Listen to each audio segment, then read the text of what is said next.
Right.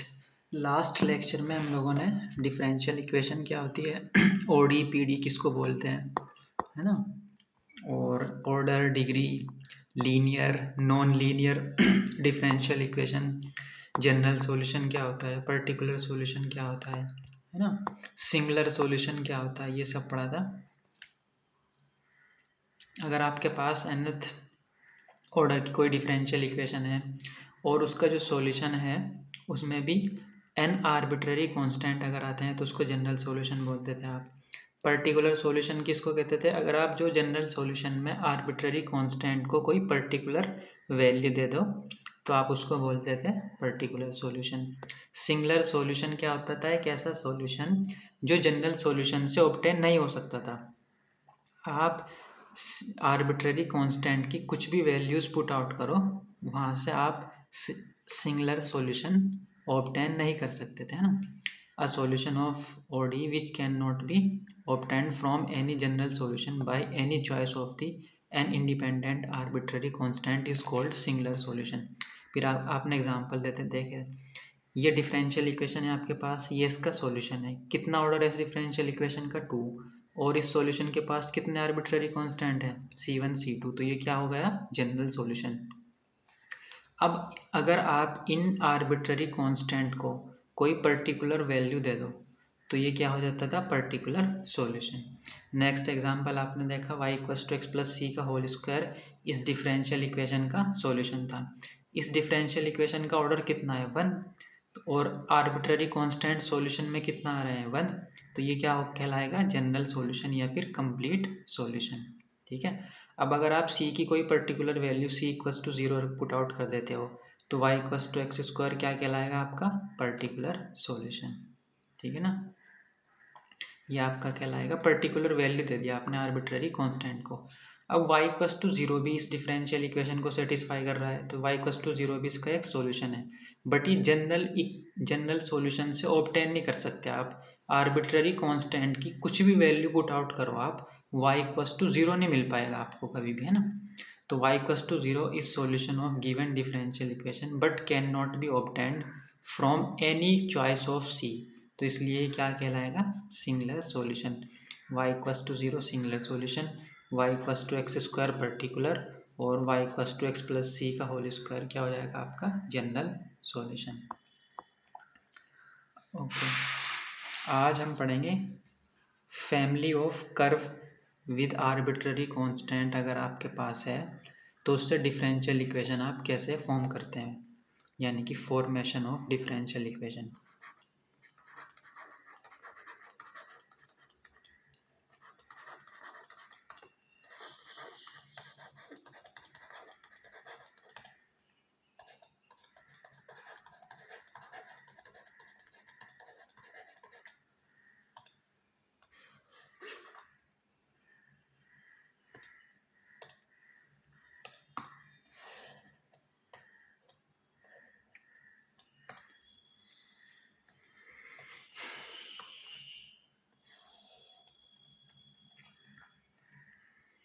तो for example आपको family of curve दिया हुआ है, ठीक है ना, आपके पास क्या है, एक फैमिली ऑफ कर्व है,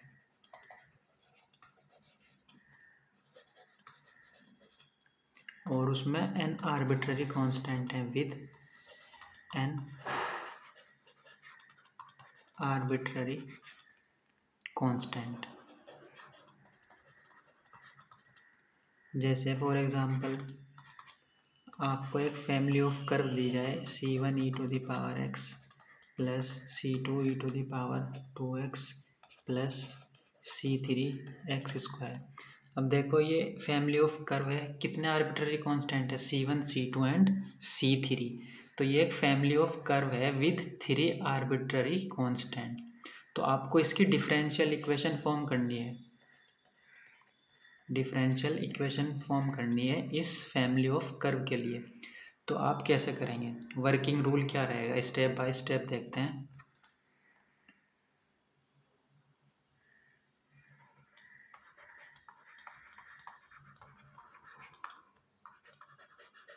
working rule, to form the differential equation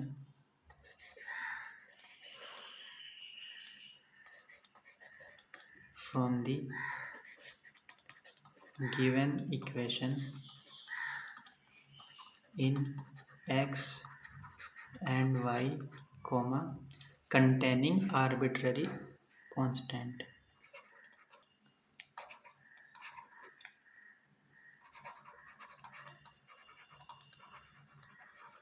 Containing an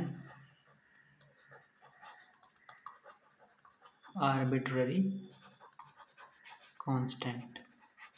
जैसे ये आपने देखा था, देखो x और y में एक इक्वेशन थी और 3 आर्बिट्ररी कांस्टेंट कंटेन हो रहे थे यहाँ पे। तो स्टेप 1 में क्या रहेगा आपका, कैसे फाइंड आउट करेंगे आप डिफरेंशियल इक्वेशन। स्टेप 1 रहेगी, आप फैमिली ऑफ कर्व की जो भी इक्वेशन दी हुई है उसको लिखेंगे एज इट इज।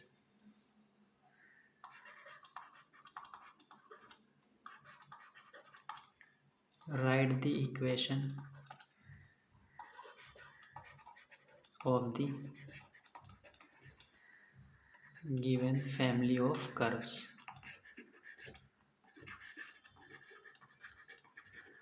ठीक है ना। स्टेप 2 क्या रहेगा आपका, स्टेप 2 में आप इस फंक्शन को डिफ्रेंशिएट करेंगे। हाउ मेनी टाइम्स, जितने भी आर्बिट्ररी कांस्टेंट हैं उतने ही बार आप इसको डिफ्रेंशिएट करेंगे। जैसे यहाँ पर 3 आर्बिट्ररी कांस्टेंट है तो आप इसको 3 बार डिफ्रेंशिएट करेंगे, है ना। Differentiate the equation of step 1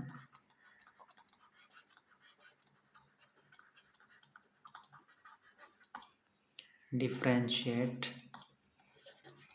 the equation of step 1 n times. How many times, जितने भी आर्बिट्ररी कांस्टेंट होंगे उतनी ही बार, n times, so as to get। देखो जब आप इसको 3 बार डिफ्रेंशिएट करोगे तो 3 इक्वेशन और मिल जाएंगे आपको। एक ये ऑलरेडी गिवन है तो टोटल 4 इक्वेशन हो जाएंगे आपके पास।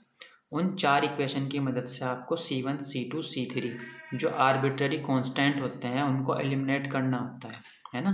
जब आप इसको 3 बार डिफ्रेंशिएट कर दोगे तो 3 इक्वेशन वहाँ से मिल जाएगी और एक ऑलरेडी आपके पास गिवन है। तो जब भी n आर्बिट्ररी कांस्टेंट होंगे तो आप उसको n+1 इक्वेशन मिल जाएंगे आपको, क्योंकि आप n टाइम्स इसको डिफ्रेंशिएट करेंगे, वहाँ से n इक्वेशन मिल जाएंगे आपको। एक ऑलरेडी गिवन है तो टोटल n+1 इक्वेशन हो जाएंगी, वहाँ से आप आर्बिट्ररी कांस्टेंट को एलिमिनेट करते हो। Differentiate the equation of step 1 n times so as to get n additional equation. To get कितनी मिल जाएंगी जब आप इसको n टाइम्स करेंगे, 3 है तो 3 बार करेंगे तो 3 डिफरेंशियल इक्वेशन मिल जाएंगी। To get n additional equations containing the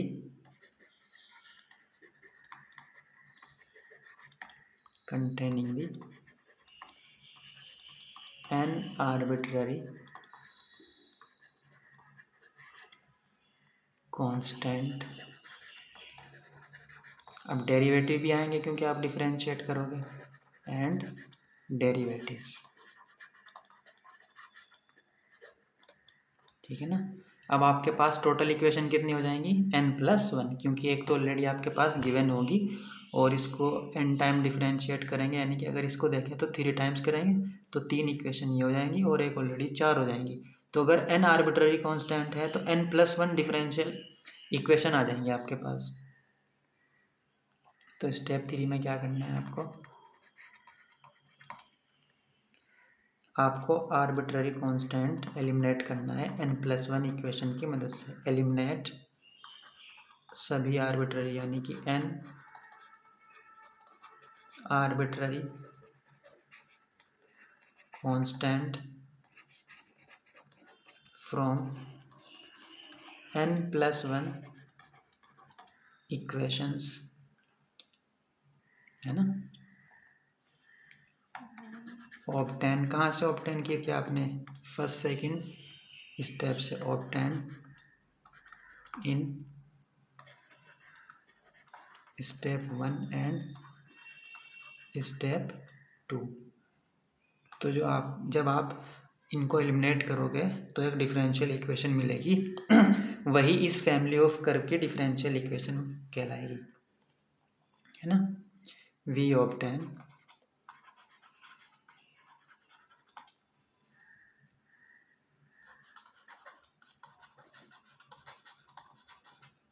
the required differential equation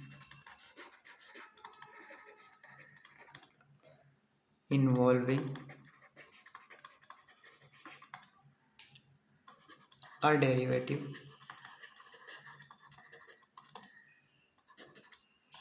of nth order।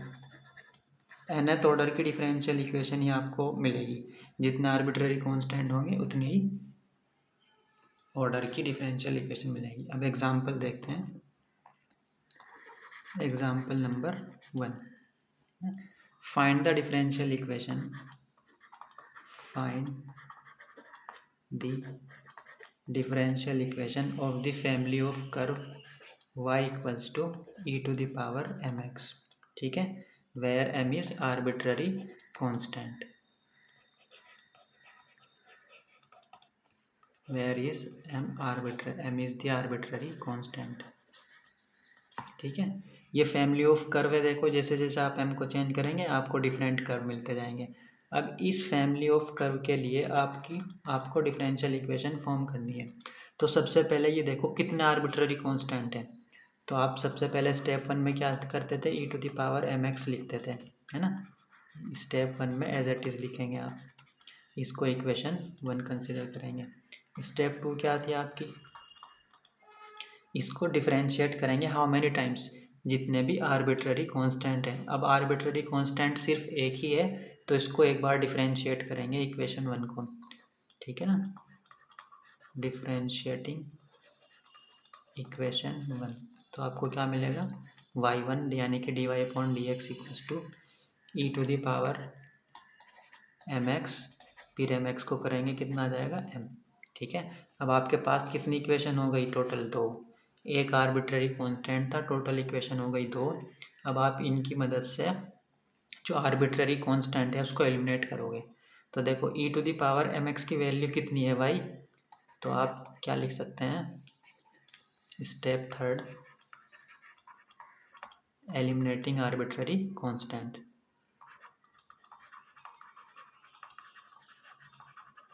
Eliminating arbitrary constant m।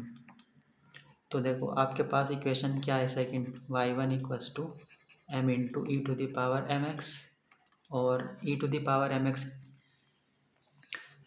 m की वैल्यू निकालनी है ना, हाँ आपको आर्बिट्ररी कांस्टेंट को एलिमिनेट करना है। और दूसरी इक्वेशन है आपके पास y equals to E to the power mx। तो पहले अगर आप e to the power mx की वैल्यू यहाँ पे y पुट आउट कर देते हैं तो ये कितना बन जाएगा, y1 इक्वल्स टू my। अब आपको यहाँ से m की वैल्यू कितनी मिलेगी, m इक्वल्स टू y1/y, ये आपके पास m की वैल्यू आ गई है ना। अब आप इसको इस इक्वेशन में पुट आउट कर देते हैं, इक्वेशन 1 में।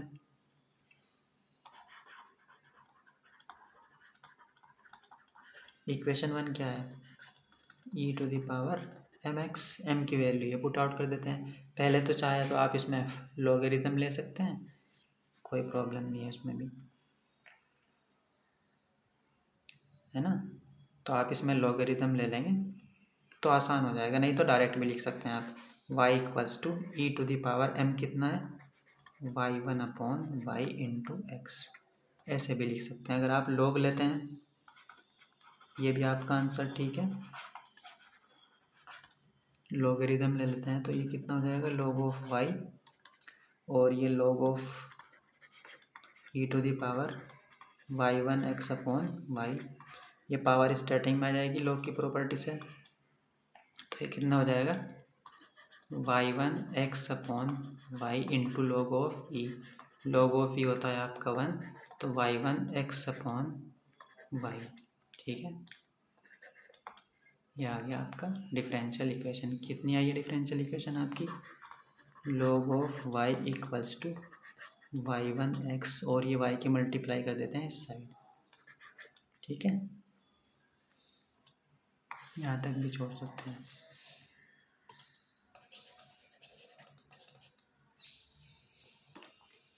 नेक्स्ट एग्जाम्पल है आपका, find the differential equation of all straight line passing through equation. Find the differential equation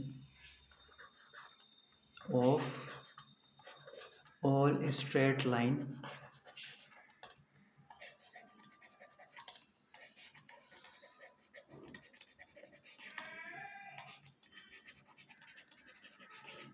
passing through the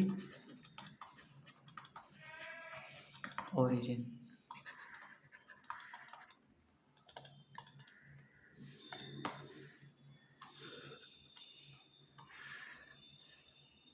ये आपका एक्स वाई एक्सिस देखो, ये जो आपकी ओरिजिन से पास हो रही है ना ये स्ट्रेट लाइन, ये एक फैमिली ऑफ कर्व मिल रही है आपको, है ना, ये सब ये ओरिजिन से पास होने वाली आपकी स्ट्रेट लाइन है एक्स एंड वाई, ठीक है। तो आपको मालूम है ओरिजिन से जो स्ट्रेट लाइन पास होती है उनकी इक्वेशन क्या होती है, y equals to m x, है ना।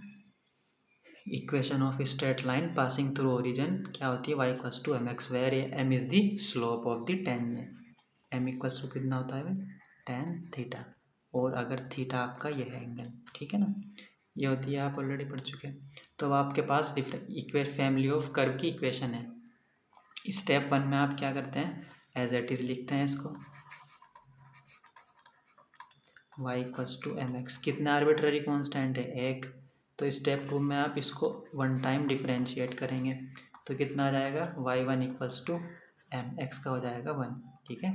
ये आपने क्या किया यहाँ पे डिफरेंशिएट कर दिया, ये इक्वेशन 1 ये इक्वेशन 2, दो इक्वेशन m को एलिमिनेट करेंगे, देखो m की वैल्यू कितनी मिल गई आपको y1, इस इक्वेशन में पुट आउट कर देंगे, तो y इक्वल्स टू कितना आ जाएगा y1 इंटू एक्स, ठीक है ना।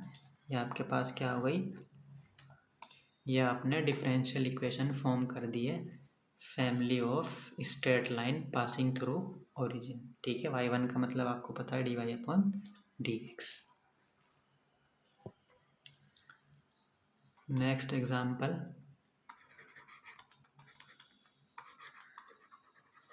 Find the differential equation of all straight lines, ठीक है। अब ओरिजिन से पास नहीं हो रही है, अब एक्स वाई प्लेन में जितनी भी डिफरेंट स्ट्रेट लाइन होती हैं, different all the straight line in x y plane, उनकी निकालनी है। तो एक्स वाई प्लेन में स्ट्रेट लाइन की क्या होती है, इक्वेशन क्या होती है स्ट्रेट लाइन की, है y equals to m x plus c, है ना, y equals to m x plus c, a x plus b y plus c equals to 0, x upon a plus y upon b equals to 1, वो सब भी लिख सकते थे आप, but इससे ज़्यादा आसान नहीं है ना। तो ये क्या है भाई, स्ट्रेट लाइन की इक्वेशन ये इस फॉर्म में आती है, एम इक्वल्स टू क्या होता है टेन थीटा, और सी क्या होता है इंटरसेक्शन ऑफ वाई, ठीक है ना। एम और सी क्या है यहाँ पर, दो आर्बिट्ररी कांस्टेंट है। तो स्टेप 1 में आप क्या करोगे, इक्वेशन को एज इट इज लिखोगे। स्टेप 2 में आर्बिट्ररी कांस्टेंट कितने हैं, दो, तो 2 टाइम्स डिफरेंशिएट करोगे, डिफरेंशिएटिंग इक्वेशन 1, ठीक है, ये आपकी इक्वेशन 1। एक बार डिफरेंशिएट करा क्या आएगा, y equals to m x, c का 0 हो जाएगा, x का भी 1 हो जाएगा, है ना, x का भी कितना हो जाएगा 1, तो सिर्फ कितना आएगा m। एक बार और डिफरेंशिएट करेंगे क्योंकि दो आर्बिट्ररी कांस्टेंट है, अगेन डिफरेंशिएटिंग y1 का कितना हो जाएगा d2y अपॉन dx2 यानी कि 2, और m का कितना हो जाएगा 0। अब देखो यहाँ पे ऑलरेडी आर्बिट्ररी कांस्टेंट क्या हो गए एलिमिनेट हो गए, तो d2y upon dx2 equals to 0 क्या आ गई, differential equation of all straight line in x y plane.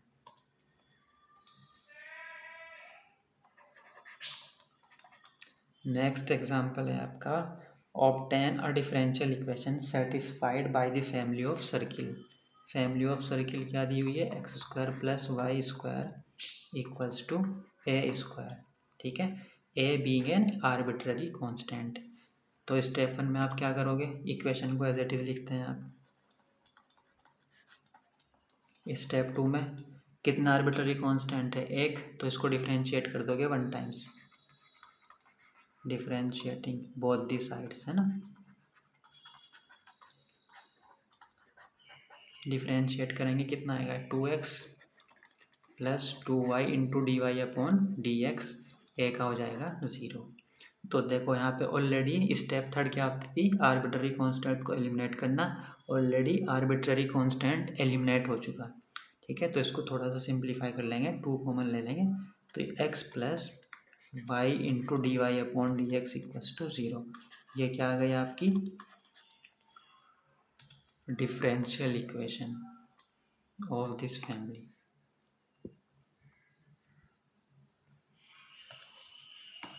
Next example है आपका,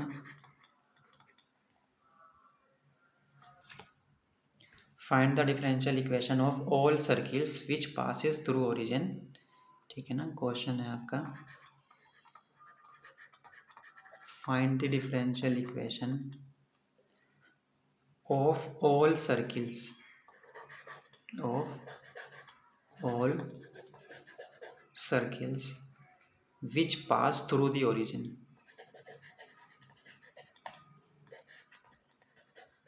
which pass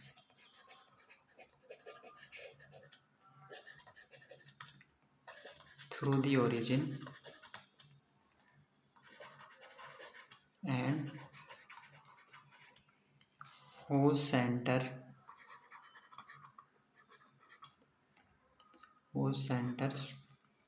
are on the x-axis, are on the x-axis, ठीक है। तो हमें किसकी ज़रूरत पड़ेगी, इक्वेशन फैमिली जो दी हुई है उसकी आपको ज़रूरत पड़ेगी, ठीक है ना। तो पहले इसको समझते हैं, ये है क्या।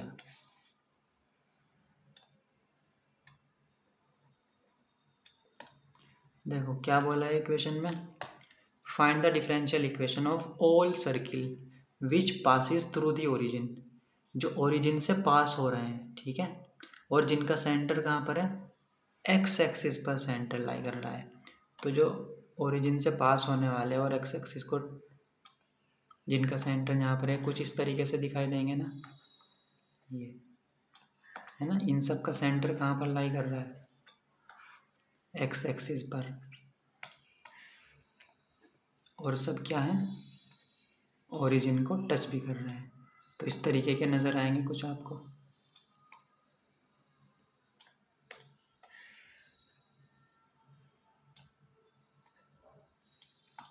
है ना। ये वो सर्किल्स आपने ड्रॉ किए हैं जो ओरिजिन को पास कर रहे हैं, देखो सब सर्किल्स, और जिनका सेंटर एक्स एक्सिस पर होगा। तो इसको देखो ज़रा ध्यान से, अगर इसका सेंटर एक्स एक्सिस पर है तो यहाँ से और यहाँ तक की डिस्टेंस, सेंटर क्या मानोगे आप इसके, एक्स एक्सिस पर है सेंटर, तो सर्किल के जो सेंटर होंगे वो h,0 टाइप का होगा ना, क्योंकि y कोऑर्डिनेट 0 है, और जितना ये x कोऑर्डिनेट है उतना ही रेडियस हो जाएगी, है ना। रेडियस भी कितनी हो जाएगी, h ही हो जाएगी। अगर आपने सेंटर h,0 माना है तो रेडियस भी कितनी हो जाएगी, h,0 ही हो जाएगी। तो सर्किल की इक्वेशन आपको मालूम है, x minus h whole square plus y minus k whole square equals to क्या होता है, आर स्क्वायर। तो आप सिंप्लीफाई करोगे इसको, x माइनस एच ये आपके पास k कितना है, 0, h कोमा के सेंटर होते थे ना, तो y माइनस 0 का होल स्क्वायर, ये h है आपका और ये k है, r यानी कि रेडियस का, और रेडियस कितनी आ रही है यहाँ पर, h यानी कि h स्क्वायर। इसको सिंप्लीफाई करेंगे कितना आएगा, x square plus h square minus 2xh plus Y square equals to h square, है ना। एच स्क्वायर से कैंसिल आउट, तो कितना आ जाएगा, x square plus Y square minus k 2xh equals to 0 और x square plus Y square तो minus k 2h है ना, या फिर माइनस का जो h है उसको आप 2g मान लेते हैं plus 2g x equals to 0।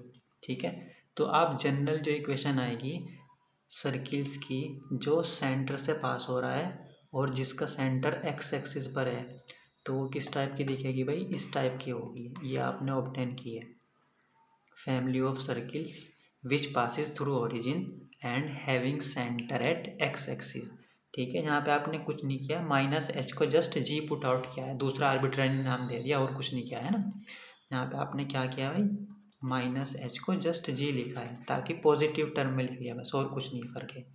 तो ये x square plus Y square plus 2gx equals to 0, ये ऐसी फैमिली ऑफ सर्किल है जो सेंटर से पास हो रही है और जिसका जो ओरिजिन से पास हो रहे हैं सर्किल और जिनका जो सेंटर है वो एक्स एक्सिस पर लाई कर रहा है। अब देखो आपके पास फैमिली ऑफ कर्व आ गई है ना। अब आप इसके डिफरेंशियल इक्वेशन निकाल सकते हो।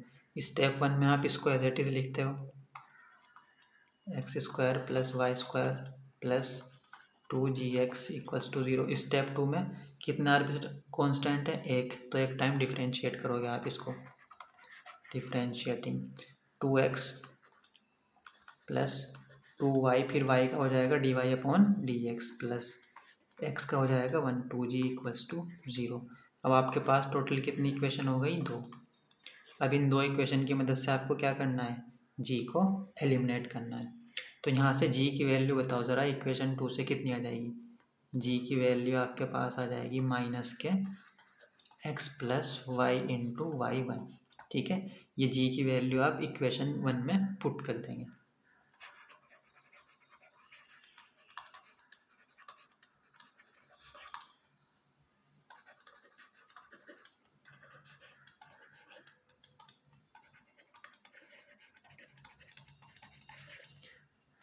तो ये कितना हो जाएगा, x square plus Y square plus 2gx यानी कि 2, और ये माइनस का हो जाएगा है ना, माइनस का है ना जी, तो minus k 2x plus y 1 into x equals to 0।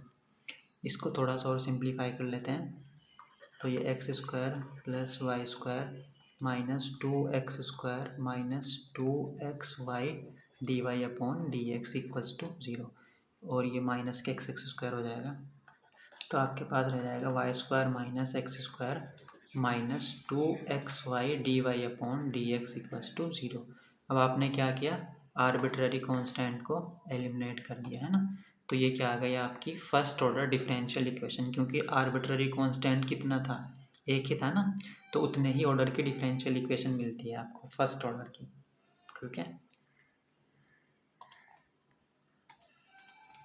Next example है आपका, find the differential equation of the system of circles. क्या है भाई, सर्किल्स हैं, किस तरीके से हैं, जो वाई एक्सिस को ओरिजिन पर टच कर रहे हैं। कहाँ टच कर रहे हैं भाई, touching y axis at origin. Same question है, लैंग्वेज जस्ट चेंज की है। अगर आपके पास सर्किल हैं जो वाई एक्सिस को ओरिजिन पर, ये वाई एक्सिस पर है, तो सर्किल वाई एक्सिस को अगर ओरिजिन पर टच कर रहे हैं वो इसी टाइप के ही तो होंगे जिनका सेंटर अल्टीमेटली एक्स एक्सिस पर ही लाई कर जाएगा अपने आप। तो ये सेम क्वेश्चन है, जस्ट लैंग्वेज चेंज की है ना। तो अगर आप इसको ऐसा सर्किल ड्रॉ करना है जो वाई एक्सिस को ओरिजिन पर टच कर रहा है, तो उसका सेंटर अल्टीमेटली एक्स एक्सिस पर ही लाई करेगा, है ना। तो इसमें आप क्या लिख सकते हो, we note that any circle which touch the y axis at the origin must have its centre on the x axis. तो इसका सेंटर कहाँ होना चाहिए, must have its centre on the x axis, है ना। क्योंकि अगर आप ओरिजिन पर टच करा रहे हैं तो जाहिर सी बात है, ज्योमेट्रिकली देख सकते हैं आप, जो सेंटर होगा वो एक्स एक्सिस पर ही लाई करेगा। ठीक है, तो सेम प्रोसेस रहेगा लास्ट क्वेश्चन की तरह, इक्वेशन आपको मालूम है, सेम क्वेश्चन हो गया। इसी को थोड़ा और आप लैंग्वेज में लिखते हैं, अगर क्वेश्चन आपको दिया जाए, find the differential equation of all circles. All circles, कैसे सर्किल्स दिए हैं इसके पास? Touching a given straight line, touching a given straight line,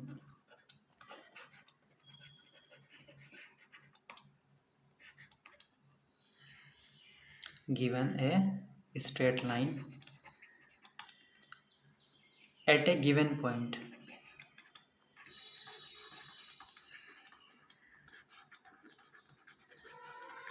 ठीक है, ऐसे सर्किल्स। तो आप मान लेते हैं ये एक्स वाई प्लेन है आपका, और एक गिवन स्ट्रेट लाइन है, मान लेते हैं यहाँ पे कोई स्ट्रेट लाइन गिवन है, तो उसको उसके एक पर्टिकुलर पॉइंट पर टच कर रहे है ना, टचिंग है यहाँ पे ये सर्किल इस तरीके से।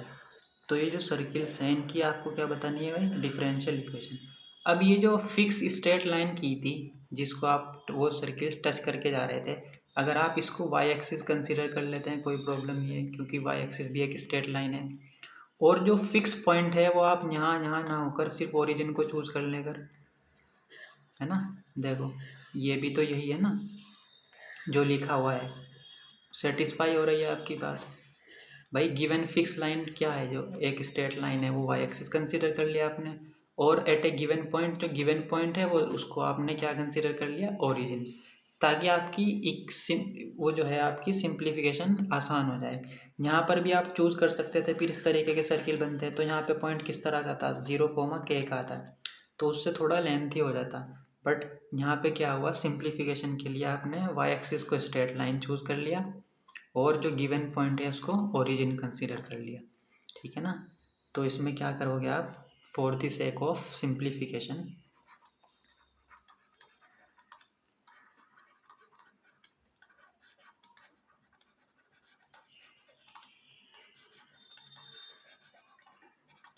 for the sake of simplification without loss of any generality, take the given point as the origin, take the given point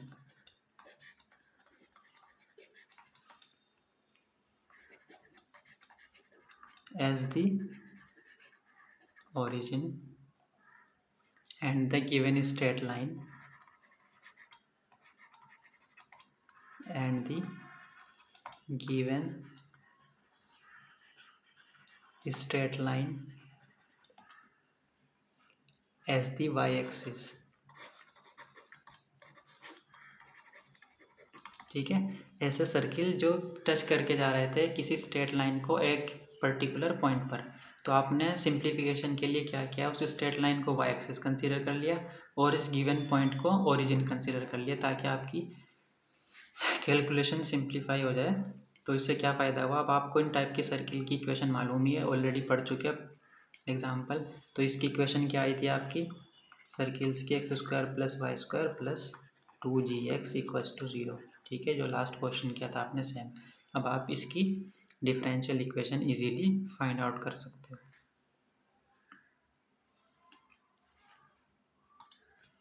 next example है आपका, अच्छा अगर आपसे ये कहा जाए find the equation of all the circles who touch, जो touch तो कर रहे हैं कहाँ पर? ओरिजिन पर ही, बट उनका सेंटर कहाँ लाई कर रहा है? वाई एक्सिस पर। तो कुछ इस तरीके के नज़र आएंगे आपको, जिनका सेंटर वाई एक्सिस पर है और जो टच करके जा रहे हैं आपको ओरिजिन को, तब ये हो जाएंगे, है ना। Family of circle who touch the origin and who centre lies on y axis, तभी हो जाएंगे। इस केस में इक्वेशन क्या हो जाएगी आपकी? x² + y² + 2fy।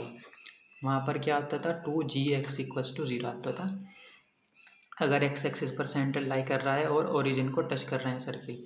यहाँ पर क्या हो जाएगी? फैमिली ऑफ कर्व की इक्वेशन ही आ जाएगी, जैसे हमने वहाँ पिछले टाइम लास्ट टाइम सिंप्लीफाई की थी, ये आ जाएगी सेम वहाँ पर भी 2f5। अब आप इसकी डिफरेंशियल इक्वेशन फाइंड आउट कर सकते हैं, इसको ट्राई करके देखना।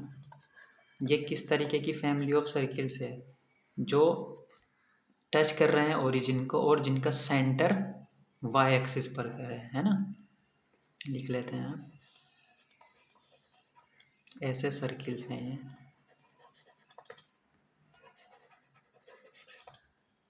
Touching at origin and centre at y axis. ठीक है, नेक्स्ट एग्जांपल देखते हैं। Find the differential equation of the family of curve y equals to a into cos of m x plus b. ठीक है, a and b are arbitrary constant. m arbitrary नहीं है, m fixed है। क्या लिखा है क्वेश्चन में? a and b are arbitrary constant. m arbitrary नहीं है, m है फिक्स कांस्टेंट। तो डिफरेंशियल इक्वेशन को आप कितने टाइम्स डिफरेंशिएट करोगे? 2 टाइम्स। स्टेप 1 में क्या करते हैं आप? डिफरेंशियल इक्वेशन को एज इट इज लिखेंगे।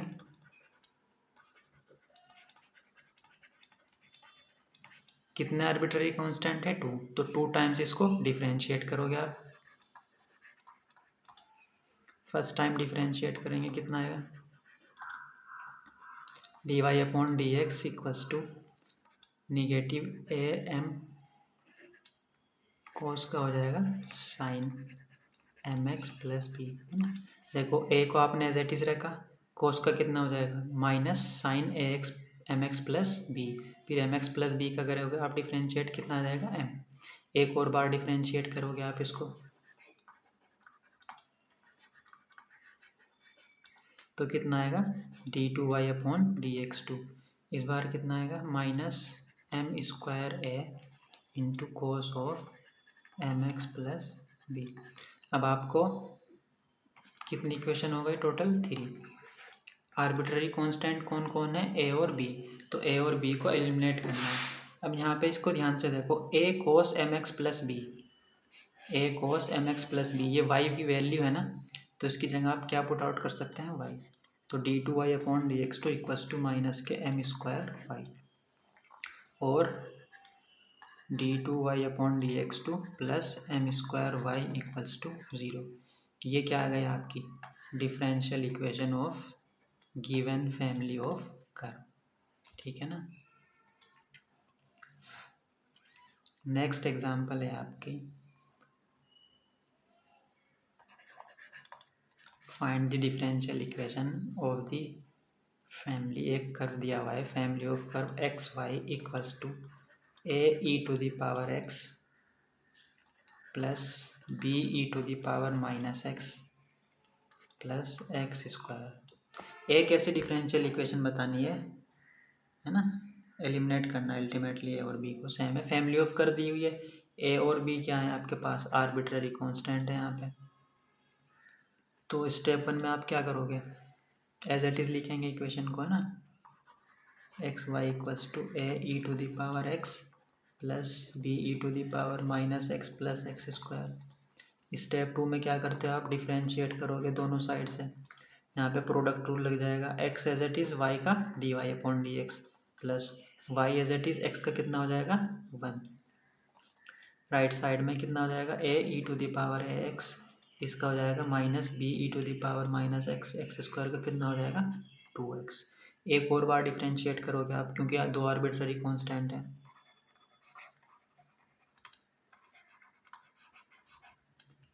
तो ये प्रोडक्ट रूल लगेगा यहाँ पर दोबारा। तो x as it is y one का कितना हो जाएगा? D two Y upon D x two, फिर y one as it is रहेगा और x का कितना हो जाएगा? 1। अब ये है y को डिफरेंशिएट करेंगे, कितना आएगा? D Y upon D x. Right side में करेंगे तो a e to the power x, और ये हो जाएगा plus b e to the power minus x, और ये हो जाएगा 2। अब आपके पास टोटल कितनी डिफरेंशियल इक्वेशन है? 3। आर्बिट्ररी कांस्टेंट कितने हैं? 2, ए एंड बी। इन तीनों की मदद से आपको क्या करना है? ए और बी को एलिमिनेट करना है। देखो a e to the power x plus b e to the power minus x, इसको अगर आप ध्यान से देखो, इसकी वैल्यू यहाँ से इक्वेशन 1 से आप क्या पुट आउट कर सकते हो, यहाँ से आप a e to the power x plus b e to the power minus x की वैल्यू कितनी आ जाएगी, x y minus k x square, है ना। तो a e to the power x plus b e to the power minus x को आप क्या पुट आउट कर देंगे, x y minus x square. Left में कितना आएगा, x y two plus y one कितना हो जाएगा, 2y1, और इसकी वैल्यू आपने इक्वल्स टू कितनी पुट आउट कर दी है, x y minus k x square and plus 2। ठीक है, लेफ्ट में लिख लेंगे सारे टर्म्स को, कोई प्रॉब्लम नहीं, यहाँ तक भी छोड़ सकते हैं। तो ये क्या आ गई, differential equation of the given family of curve.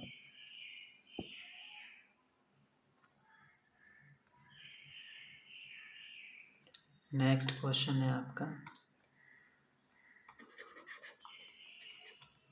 Find the differential equation of all circles of radius A. Find the differential equation of all circles of radius a। आपको मालूम है कि जो इक्वेशन ऑफ सर्किल्स आती है वो क्या होती है, विद सेंटर एच के। अगर किसी सेल का सेंटर एच कोमा के है और जो रेडियस है यहाँ पे कितनी दी हुई है ए, तो आपको मालूम है इक्वेशन क्या आती है, एक्स माइनस एच का whole square plus y minus k का whole square equals to A square. यहाँ पर एच और के क्या है, आर्बिट्ररी कांस्टेंट, ए आपका फिक्स है रेडियस, ठीक है। तो कितने आर्बिट्ररी कांस्टेंट है, 2। तो पहले आप एक्स को इसको एज इट इज लिखेंगे, फिर स्टेप 1 में इक्वेशन को एज इट इज लिखते हैं आप।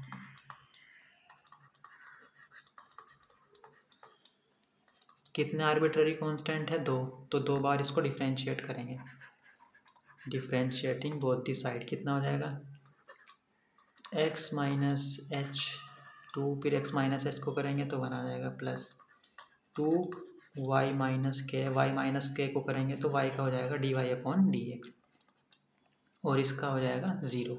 2 कॉमन लेंगे आप तो कितना रह जाएगा ये, x minus h plus y minus k into y one equals to 0। Equation 1 2, एक और बार डिफ्रेंशिएट करेंगे क्योंकि कितने आर्बिट्ररी कांस्टेंट हैं, 2। अगेन डिफ्रेंशिएटिंग, कितना हो जाएगा, एक्स का 1 और एच का 0। यहाँ पर प्रोडक्ट रूल लगेगा, देखो एक फंक्शन ये है एक्स का और ये भी एक्स का ही कोई फंक्शन होगा, तो पहले प्रोडक्ट रूल लगाएंगे, plus y minus k as it is, y one को एक और बार डिफ्रेंशिएट करेंगे तो D two Y upon D x two, plus y one as it is, अब इसको डिफ्रेंशिएट करेंगे, वाई का डिफ्रेंशिएशन हो जाएगा d Y upon D x, यानी कि वाई वन, और के का हो जाएगा 0 इक्वल्स टू 0। यहाँ से अगर आप वाई माइनस के की वैल्यू फाइंड आउट करेंगे कितना आएगा, ये इक्वेशन आपके पास आ गई 3rd। अब हम एच और के को एलिमिनेट करेंगे, देखो कैसे, वाई माइनस के की वैल्यू कितनी आएगी, यहाँ से वाई माइनस के आएगा, ये इधर आकर निगेटिव, ये भी और निगेटिव, वाई वन का स्क्वायर बन जाएगा, ये देखो है ना, तो 1 plus y one square upon minus k y two, है ना, क्योंकि ये दोनों टर्म इधर आकर निगेटिव हो गए थे और निगेटिव साइन मैंने यहाँ पर रख दिया, कहीं पर रख सकते हैं ब्रैकेट लगाकर, यहाँ पर लिख सकते थे यहाँ पर, है ना, और वाई टू अपॉन में, तो वाई माइनस के की वैल्यू आ गई। अब वाई माइनस के की वैल्यू इक्वेशन 2 में पुट आउट करते हैं,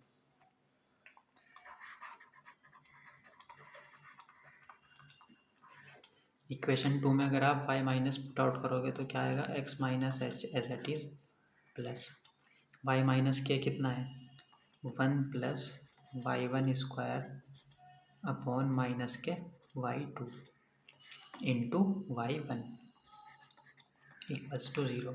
तो यहाँ से x माइनस एच की वैल्यू कितनी आ जाएगी, x माइनस एच आ जाएगा आपका y one 1 plus y one square upon y two, है ना। ये पूरा टर्म इधर आकर पॉजिटिव हो जाएगा क्योंकि निगेटिव है ना ये। तो आपके पास x माइनस एच की वैल्यू भी है और y माइनस के की वैल्यू है, और ये आप इक्वेशन 1 में पुट आउट कर देंगे जो आपकी इक्वेशन 1 दी हुई है।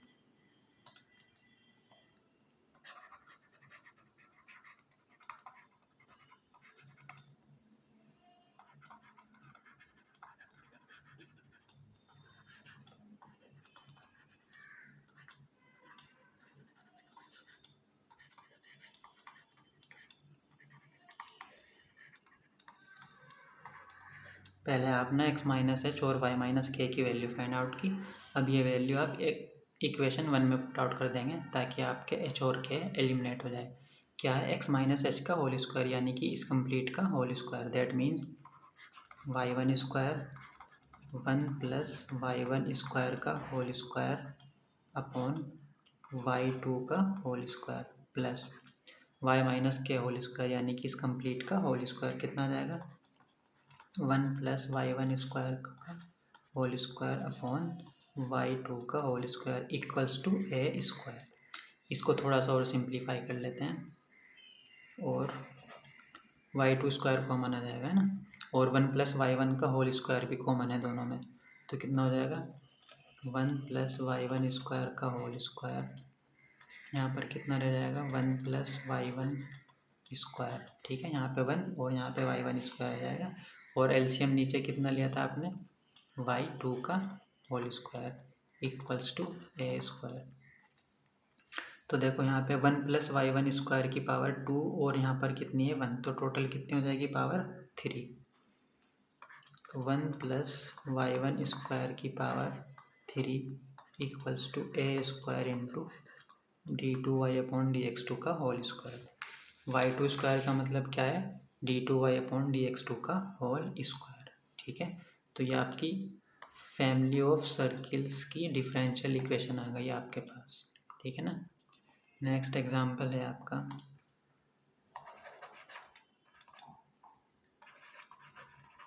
शो दैट ax स्क्वायर plus by square equals to 1 is the solution of x into y d2y upon dx2 plus dy upon dx का whole square equals to y into D Y upon D X. ठीक है ना, ये proof करना है कि ये जो है ये इस डिफरेंशियल इक्वेशन का सॉल्यूशन है। फर्स्ट मेथड क्या है, इस डिफरेंशियल इक्वेशन को सेटिस्फाई करोगे आप, left hand side equals to right hand side, यहाँ पर आपको second order derivative first order derivative की ज़रूरत पड़ेगी।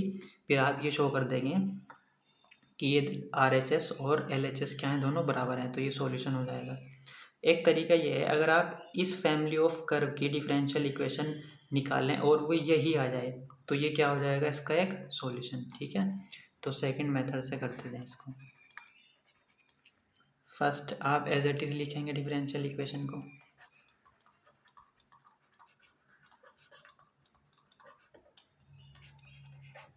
डिफरेंशिएट करेंगे स्टेप 1 में। कितने आर्बिट्ररी कांस्टेंट हैं, 2 a एंड b, तो 2 टाइम्स इसको डिफरेंशिएट करेंगे। 1 टाइम करेंगे कितना आएगा 2ax प्लस 2b y, फिर y का करेंगे dy अपॉन डी एक्स, 1 का करेंगे 0। 2 यहाँ पर भी आ रहा था, यहाँ पर भी वो कॉमन लेकर 0 के अपॉन में चला गया। ठीक है ना, 2ax 2by था ना यहाँ पे, जब आपने डिफरेंशिएट करेगा तो 2 आपने कॉमन लेकर नीचे आ गया वो, तो ax plus by y1 equals to 0। Equation number 2 एक और बार डिफरेंशिएट करोगे आप, क्योंकि 2 आर्बिट्ररी कांस्टेंट है। अब कितना आएगा a plus b as it is, यहाँ पे प्रोडक्ट रूल रहेगा तो कितना आएगा y as it is y1 का y2 हो जाएगा plus y1 as it is y का हो जाएगा y1, तो ये हो जाएगा स्क्वायर इक्वल्स टू 0। है ना भाई, y1 एज इट इज़ रखा आपने, फिर y को डिफरेंशिएट करेंगे कितना आएगा dy अपॉन डी एक्स हो जाएगा, वो भी y1, तो y1 स्क्वायर हो जाएगा। ये आपके पास क्या आ गई इक्वेशन नंबर 3। अब आपको इक्वेशन 1, 2 और 3 से क्या करना है, इनकी मदद से आपको ए और बी को एलिमिनेट करना है। अब देखो कैसे कर सकते हैं। अगर आप इस इक्वेशन में क्या करते हैं, x से मल्टीप्लाई कर देते हैं इस इक्वेशन में। अगर आप इस इक्वेशन में x से मल्टीप्लाई कर देते हैं, फिर इसमें से इस इक्वेशन को माइनस करेंगे, ठीक है ना। देखो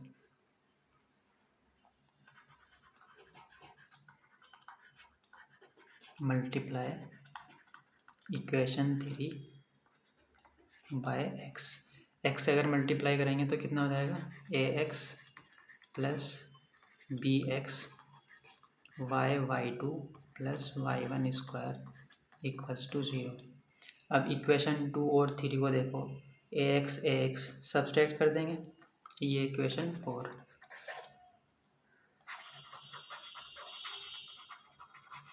सब्सट्रैक्ट इक्वेशन 2 एंड 4, ठीक है। चलो इसमें से इसको माइनस कर दो तो ax कैंसिल आउट हो जाएगा और दिस माइनस दिस रह जाएगा। bx y2 plus y1 square minus y1 equals to 0। b common है, कॉमन ले लेंगे आप दोनों और 0 के अपॉन में चला जाएगा, तो क्या रह जाएगा आपके पास, सिर्फ y2 plus y1 square minus y1 equals to 0। x की मल्टीप्लाई भी कर दिया मैंने हैंड टू हैंड, है ना। b आपने कॉमन लेकर 0 के अपॉन में चला गया, तो a और b क्या हो गए, एलिमिनेट हो गए। यही क्या आ गया आपका। अब इसको ध्यान से देखो, ये डिफरेंशियल इक्वेशन और ये सेम आ रही है ना, x कॉमन है बाहर, y2 प्लस y1 स्क्वायर, है ना, और इक्वल्स टू y1, क्योंकि ये जब इधर आ जाएगा पॉजिटिव हो जाएगा। तो इसका मतलब क्या हुआ, ये इसका एक सॉल्यूशन हुआ, क्योंकि इससे जो आपने इसकी जो डिफरेंशियल इक्वेशन फॉर्म की है वो यही डिफरेंशियल इक्वेशन आ रही है, तो ये क्या हुआ, एक तरीके से इसका सॉल्यूशन हो गया, ठीक है। Next example is, differential equation form करनी है आपको। y equals to a e to the power 2x plus b e to the power minus 2x, और यहाँ पर a और b क्या है, आर्बिट्ररी कांस्टेंट है। तो स्टेप 1 में आप क्या करते हो, इक्वेशन को एज इट इज लिखोगे, a e to the power 2x plus b e to the power minus 2x। Equation 2 में a और b दो आर्बिट्ररी कांस्टेंट हैं, तो 2 टाइम डिफ्रेंशिएट करोगे, डिफ्रेंशिएटिंग तो कितना आएगा, dy upon D X 2a e to the power 2x minus 2b e to the power minus 2x। एक और बार डिफ्रेंशिएट करोगे आप इसको, तो कितना आएगा, d2y upon D X 4a e to the power 2x plus 4b e to the power minus 2x। 3 equation है, 2 कांस्टेंट है, एलिमिनेट करोगे आप।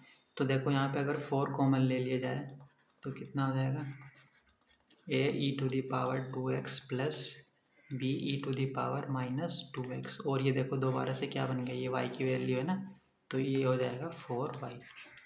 तो d2y upon dx2 equals to 4y। ये क्या आ गई आपकी डिफरेंशियल इक्वेशन, ठीक है ना।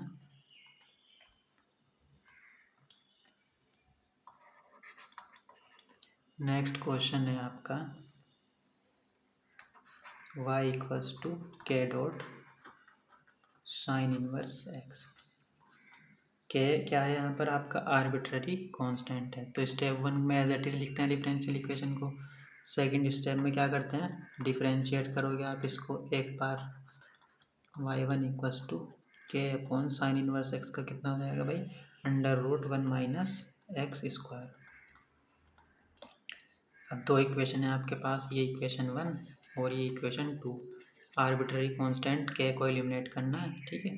तो देखो यहाँ से के की वैल्यू कितनी आएगी इक्वेशन 2 से, और के कितना हो जाएगा, y1 into √1 minus x square. के की वैल्यू इक्वेशन 1 में पुट आउट कर देते हैं, तो y equals to y1 √1 minus x square into sine inverse x। ये क्या आ गया आपकी differential equation of the given family of curve.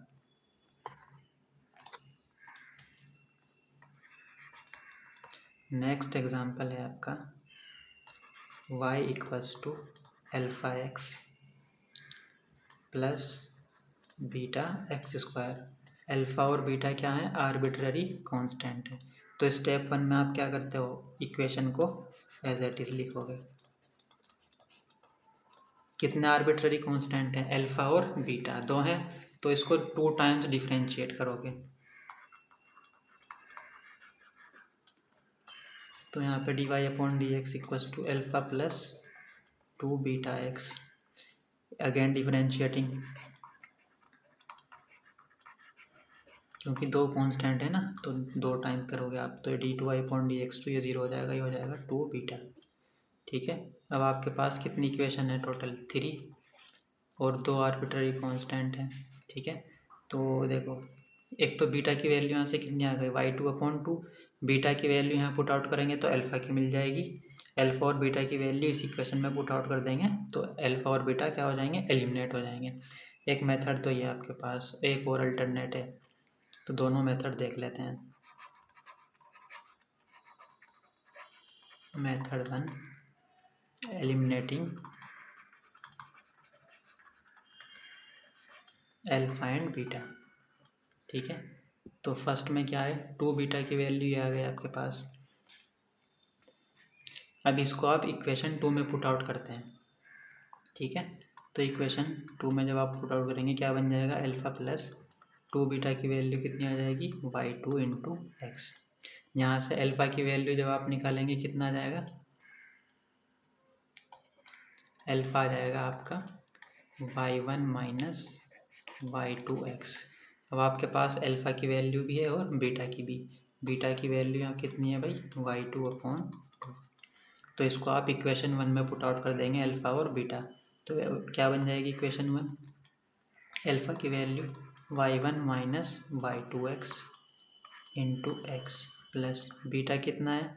y2/2 into x square. आपने इक्वेशन 1 में अल्फ़ा और बीटा पुट आउट कर दिया, इसको सिंप्लीफाई कर लेंगे तो क्या आ जाएगा आपका आंसर।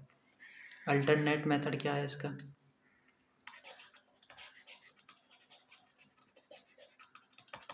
देखो, अगर आप इक्वेशन 2 में x की मल्टीप्लाई कर दो तो इक्वेशन 2 क्या बन जाएगी? xy1 alpha X plus 2 beta X square. ठीक है, इसको क्या लिख सकते हो आप? Alpha X plus beta X square plus beta X square, break कर लिया आपने। और ये क्या बन गया? देखो इसको ज़रा ध्यान से, ये बन गई y की वैल्यू, तो इसकी जगह आप क्या लिख सकते हो? y प्लस बीटा, बीटा की वैल्यू कितनी है? y2/2 into x square. ठीक है, बीटा की वैल्यू ये थी, तो इधर कितना है? xy1। ठीक है, ये क्या आ गया आपका? अल्फ़ा और बीटा क्या हो गए? एलिमिनेट। कुछ असाइनमेंट के तौर पे आप क्वेश्चंस लिख सकते हैं। डिफरेंशियल इक्वेशन फॉर्म करनी है आपको। y equals to a cos nt plus b sin nt। ठीक है ना, a और b पैरामीटर्स हैं, a और b आपके क्या हैं? आर्बिट्ररी कांस्टेंट है। क्वेश्चन नंबर 2,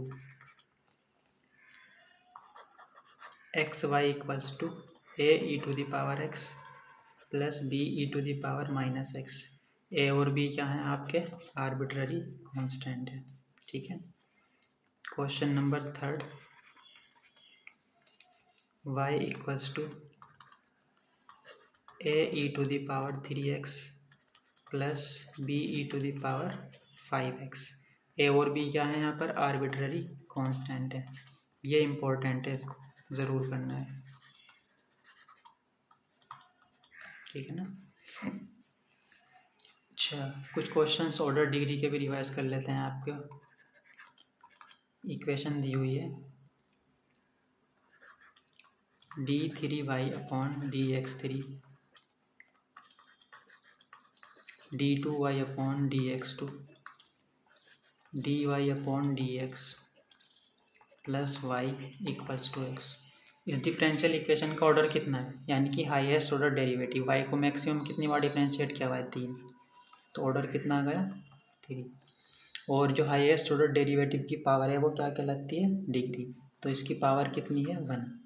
तो डिग्री कितनी हो गई आपकी, 1। लीनियर है या नॉन लीनियर, देखो इस डिफरेंशियल की पावर 1 है, यहाँ पर डिफरेंशियल डेरिवेटिव का प्रोडक्ट हो रहा है, तो इसका मतलब ये लीनियर नहीं है, क्योंकि इसकी डिग्री भी 1 कंसिडर की जाती है और इसकी डिग्री भी 1 है। तो टोटल इस टर्म की डिग्री कितनी हो गई, 2। तो ये क्या नहीं रहा, लीनियर नहीं रही, क्योंकि आपने डेफिनेशन में पढ़ा था कि डेरिवेटिव का प्रोडक्ट ना हो आपस में, और ना ही y के साथ डिपेंडेंट वेरिएबल के साथ डेरिवेटिव का प्रोडक्ट ना हो, और आपस में भी डेरिवेटिव का प्रोडक्ट ना हो, क्योंकि इसकी डिग्री कितनी है, 1, इसकी भी 1 है, तो इस टर्म की टोटल डिग्री हो जाएगी 2। तो ये लीनियर नहीं रहेगा, नॉन लीनियर।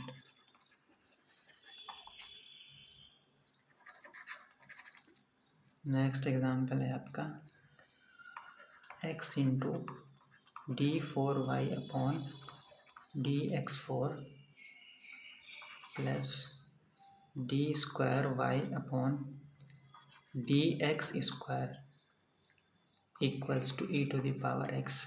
ऑर्डर कितना है, यानी कि हाईएस्ट ऑर्डर डेरिवेटिव कितनी बार क्या हुआ है डिफरेंशिएट मैक्सिमम, 4 टाइम्स, तो ऑर्डर कितना आ गया, 4। डिग्री जो हाईएस्ट ऑर्डर डेरिवेटिव है उसकी पावर देखते हैं कितनी है, इसकी पावर 1, तो डिग्री कितनी हो जाएगी, 1। अब ये देखो लीनियर है कि नहीं, डेरिवेटिव यहाँ पर आ रहा है, इसकी पावर भी 1 है, यहाँ पर डेरिवेटिव है, यहाँ पर भी 1 है, और डेरिवेटिव का आपस में प्रोडक्ट भी नहीं है, ना ही डिपेंडेंट के साथ। एक्स के साथ डेरिवेटिव का प्रोडक्ट हो कोई प्रॉब्लम नहीं, इंडिपेंडेंट का हो तो कोई प्रॉब्लम नहीं। अगर यहाँ पर वाई होता तो टोटल डिग्री 1 और 1 2 हो जाती, ठीक है। अगर डेरिवेटिव और इंडिपेंडेंट का प्रोडक्ट है उससे कोई फ़र्क नहीं पड़ेगा लीनियरिटी पे, तो ठीक है, यहाँ पर अभी भी इस टर्म की डिग्री 1 ही रहेगी। अगर डिपेंडेंट का प्रोडक्ट हो रहा होता है इसके साथ तो ये लीनियर नहीं होती, क्योंकि टोटल डिग्री हो जाती फिर इस टर्म की 2। तो ये क्या हो गई, एक लीनियर डिफरेंशियल इक्वेशन, क्योंकि इसमें डेरिवेटिव की पावर भी 1 है जितने भी हैं, डिपेंडेंट वेरिएबल की पावर भी 1 ही है, जो कि दी हुई नहीं है डिपेंडेंट वेरिएबल तो डायरेक्ट, और प्रोडक्ट भी नहीं हो रहा है आपस में, ना तो डेरिवेटिव का और ना ही डेरिवेटिव का डिपेंडेंट के साथ यानी कि y के साथ, ठीक है ना। नेक्स्ट एग्जांपल आप देख सकते हैं dy upon D x plus Y square equals to X square. Order कितना आएगा, हाईएस्ट ऑर्डर डेरिवेटिव कितना है, 1। डिग्री क्या कैसे डिफाइन करते हो, जो हाईएस्ट ऑर्डर डेरिवेटिव का टर्म है उसकी पावर कितनी है, हाईएस्ट 1। लीनियर तो नहीं रहेगी क्योंकि y की पावर 2 आ गई, तो नॉन लीनियर, ठीक है ना। तो ये सब था आपके क्वेश्चंस, रिवाइज कर लेना इसको एक बार। बाकी नेक्स्ट लेक्चर में हम शुरू करेंगे differential equation of first order and first degree, है ना। नेक्स्ट लेक्चर जो आपका रहेगा उसमें जो आप पढ़ोगे differential equation of first order and first degree, ठीक है। उसमें आपका सेपरेशन ऑफ वेरिएबल मेथड आता है, reducible to separation of variable. Next आता है उसमें आपका homogeneous and reducible to homogeneous. Next आएगा उसमें एग्जैक्ट डिफरेंशियल इक्वेशन, ठीक है, और इंटीग्रेटिंग फैक्टर आएगा उसमें। और नेक्स्ट जो टॉपिक रहता है वहाँ पर linear differential equation and reducible to linear differential equation और बर्नौली इक्वेशन, ठीक है, ये टॉपिक रहते हैं वहाँ। तो नेक्स्ट जो चैप्टर रहेगा आपका उसमें ये सब कवर करेंगे आप नेक्स्ट लेक्चर से, ठीक है।